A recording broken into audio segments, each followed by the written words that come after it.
Everything just fell perfectly into place. One change in John Cooper's lineup completely altered the momentum of this playoff series. Thunder struck Bell Center with a hit the entire league is talking about. And we've got all the information for you right here on Lightning Digest. Now, before we get in, very quickly, if you haven't yet, make sure you smash that subscribe button. Hammer it down, pretend you're Brandon Hagel and the subscribe button is Matthew Tkachuk, or better yet, more fitting for this series, you're Brandon Hagel and the subscribe button is Julien Slafkovsky. Yeah, I think that's perfect. We'll get a ton of subscribers then. Now, the shot heard around the world, or the hit heard around the world. Max Crozier came into Bell Center and completely shut the place down. Now, a lot of Canadiens fans were clowning Max Crozier, saying, oh, who's this guy? We haven't heard of him. Well, boy, do they know who he is now. Bell Center went from chanting, ole, ole, ole, to complete silence. Complete silence because of this hit that you see right here. Slafkovsky went to the moon. He was up in the air. Crozier came in very aggressive at the perfect moment. 78 seconds later, bench is fired up. Jake Guentzel puts Tampa on the board with 54 seconds left in the second period. The Crozier hit was everything. He had the bench fired up. The team was riled up, and to shut down Bell Center like that, complete silence. I've been saying for the last few weeks that Bell Center and the Canadiens fan base, they have some of the most rowdy fans in the league. So to leave them speechless, that must have been one heck of a hit, and indeed it was. And the Guentzel goal really changed the momentum as well, because goals at the end of periods like that, they really swing games. And when you're facing a young Canadiens team, that's a hit to the ego. And it also flusters you a bit because you're not used to the pressure. You're not used to the time crunch. So it all started with the Crozier hit. And that allowed for Jake Guentzel to score, put the Bolts on the board, and really shift the momentum of the entire game that ended up in a 3-2 win for the Bolts.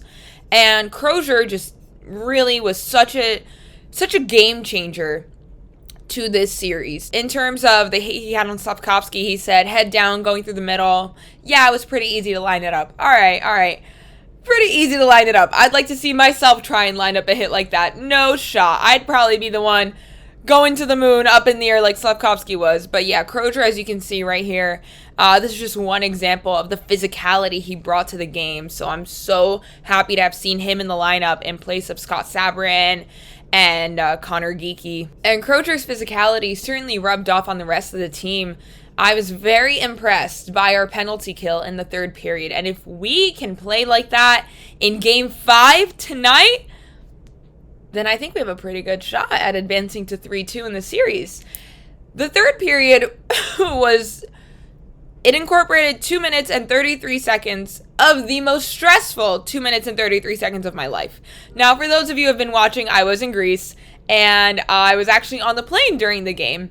And by the time I got to baggage claim, it was just about middle of the third period, but I was watching on the plane, no worries, I wouldn't miss a game. And there was a penalty call with 2 minutes and 33 seconds left that gave the Canadiens the power play.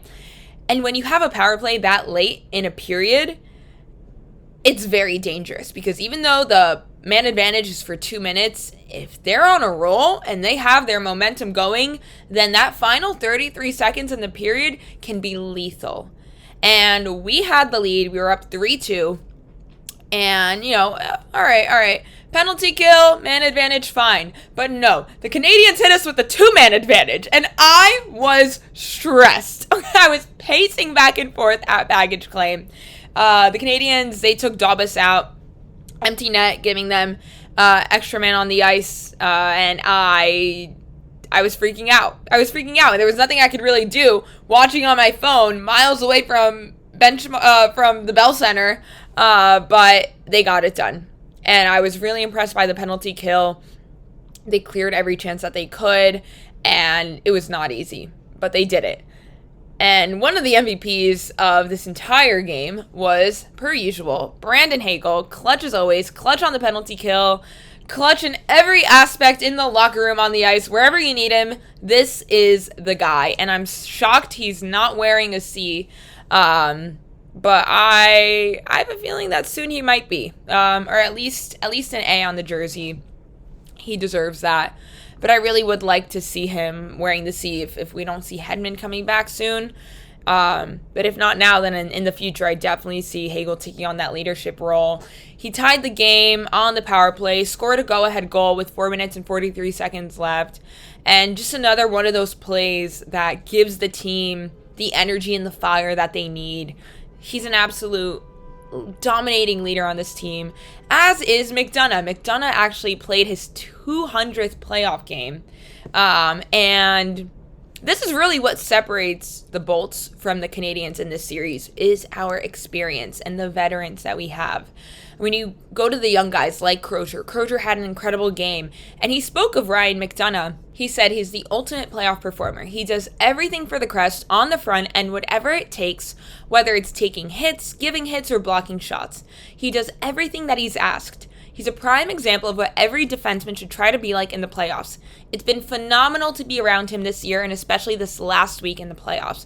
So hearing that from a young guy like Crozier, who just had an entirely series-changing hit that the entire league and fan bases all across the NHL are talking about, to know that he has this role model in McDonagh is everything. And Gonçalves, too, another young player, a very impactful forward on the team. He said, Macker is a big piece of us where we're not getting too high or too low during the game, especially on the road or when you can get out on a play or down if you get down early. He's really a guy that keeps us level-headed. That's very important. And with him, with all his experience, he's probably seen everything and been through everything in this league. It's nice to have a guy like that you can talk to one-on-one, whether your game's feeling great or if your game's feeling not so great. So, yeah, as I've been saying, having that sort of leadership on the team is so critical. And that's also, why we're really fortunate to have Victor Hedman traveling with the team. He's been skating with them, probably won't come back for this series just yet, but just being in the midst of such experienced guys that have been in those shoes before and can help the younger guys navigate through it. Whereas, the Bolts are lucky to have that, but the Canadiens, they're just kind of figuring it out. It's a very young team, and they're a strong team, but they're lacking the veteran leadership that the Bolts are clearly taking good advantage of. It's nice to see guys like Gonçalves say that they're really talking to the vets one-on-one and trying to get insight from them. And McDonagh actually was nominated for the King Clancy Memorial Trophy, which is an award that is given to a player that best exemplifies leadership qualities on and off the ice.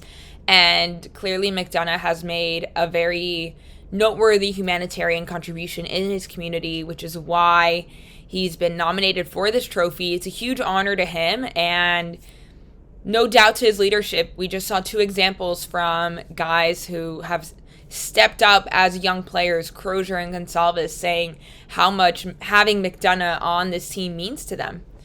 And moving forward, we got Game 5 tonight. Very exciting stuff.